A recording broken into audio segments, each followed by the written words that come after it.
अरे क्यों रे, काम में ध्यान नहीं है जो सब्जी में नीरा नमक भर दिया। मुफ्त में रोटी तोड़ने की आदत पड़ी हुई है, ये सब यहाँ नहीं चलेगा। गलती हो गई माँ जी, माफ कर दीजिए। माफी चाहिए? चलो ठीक है, ये नमक भरी सारी सब्जी खत्म कर, कुछ भी फेंकना नहीं चाहिए, मिल जाएगी माफी। सुनैना की शादी कुछ महीनों पहले ही वासु से हुई है, जिसके बाद से उसकी जिंदगी इस नर्क में जल ही रही है। और अब यही सुनैना की आम जिंदगी है, जिसमें उसकी सास हर छोटी बात पर और कभी कभी तो बिना किसी बात के बस उसे परेशान कर खरी खोटी सुनाती ही रहती है। सुनैना, कल हुई कहाँ मरी हुई है, इधर तो आ। सास की आवाज सुन सुनैना भागती हुई उसके पास आती है। क्या हुआ माँ जी? अरे तुझे पता है मेरे पैरों में दर्द रहता है, तो मुझसे बदला लेने के लिए टीवी का रिमोट इतनी दूर रख दिया।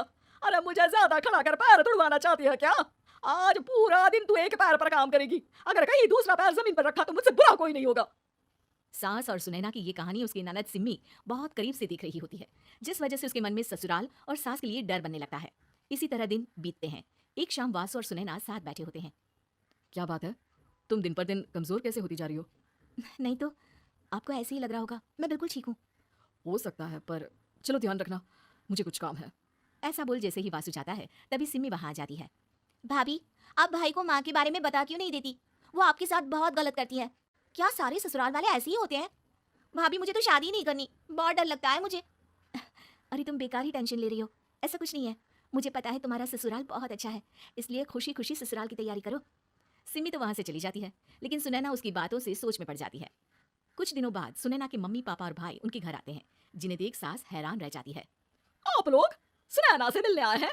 अरे बहू, देख तो तेरे मम्मी पापा आए हैं। जी नहीं, आज हम यहाँ लड़की नहीं लड़के वाले बनकर आए हैं। हाँ माँ, मैंने ही सिमी और शरद के रिश्ते की बात मम्मी पापा से की थी। शरद हमारी सिमी के लिए परफेक्ट है। बेटे की बात मानते हुए उसकी माँ रिश्ते के लिए मान जाती है, पर अब सिम्मी के मन में ससुराल का डर और ज्यादा बढ़ जाता है। जैसे यहाँ माँ भाभी पर जुल्म करती है, ये भी पक्का अपनी बेटी का बदला लेने के लिए ही मुझसे शादी कर रहे हैं। इसी सब के बीच देखते ही देखते सिम्मी शरद की शादी हो जाती है और सास के नाम से डरी सहमी सिम्मी ससुराल पहुंच जाती है। जहां पहुंचते ही वो डरते हुए बोलती है, मम्मी जी, मैं अभी पूरे घर का काम कर दूंगी और जॉब भी छोड़ दूंगी। जैसे आप कहोगी मैं सब कुछ वैसे ही करूंगी। अरे इतना डर क्यों रही हो? और अभी घर आई हो, कोई काम करने की जरूरत नहीं। नई शादी है, कुछ दिन आराम करो, घूमो फिरो। रही बात घर या जॉब की, तो वो तुम्हारी चॉइस है, कोई तुम्हें नहीं रोकेगा। सास का ऐसा व्यवहार देख सिम्मी हैरान रह जाती है और अपनी भाभी सुनैना का ससुराल में पहला दिन सोचने लगती है। चलो हो गया कार्यक्रम खत्म, जा वासु आराम कर। बहू तू अपने काम पर लग जा। काम से मेरा मतलब है घर का काम, क्योंकि अब से तुम इसके अलावा और कोई जॉब वॉब नहीं करोगी। हाँ। क्या हुआ, कहाँ खो गई? लगता है सपनों में ही घूमने लगी। बताती हूँ तुझे अभी। मेरी बेटी का मजाक बनाएगा? सपने में क्यों, असलियत में घुमा कर ला, जा। ससुराल की ऐसी इमेज सिम्मी ने कभी सपने में भी नहीं सोची थी। अपने आप को बहू नहीं बेटी सुन उसे बहुत हैरानी होती है, लेकिन जैसे जैसे समय बीतता है तो अब सिम्मी को किसी भी जगह से ज्यादा ससुराल अच्छा लगने लगता है।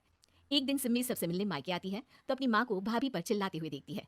अरे करमजली, अगर मुझे इतना ही पैसा खर्च करना होता तो तेरी जगह घर में नौकरानी ना रख लेती। तुझे लेकर आई जिससे नौकरानी का पैसा बचे, पर तू तो उससे भी ज्यादा खर्चा करा रही है।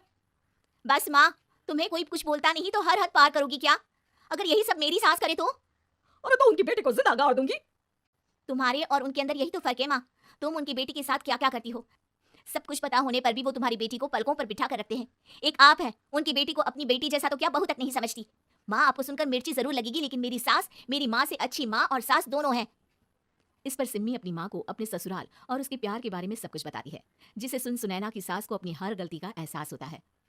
अगर वो चाहते तो आराम से अपनी बेटी का बदला मेरी बेटी से ले सकते थे, पर उन्होंने ऐसा नहीं किया और तुझे हमसे भी ज्यादा प्यार दिया। तुम दोनों ही मुझे माफ कर दो। इसके बाद तो जैसे सुनैना की सास का रूप पूरी तरह बदल जाता है। Mission successful. रिवेंज लेना है क्या?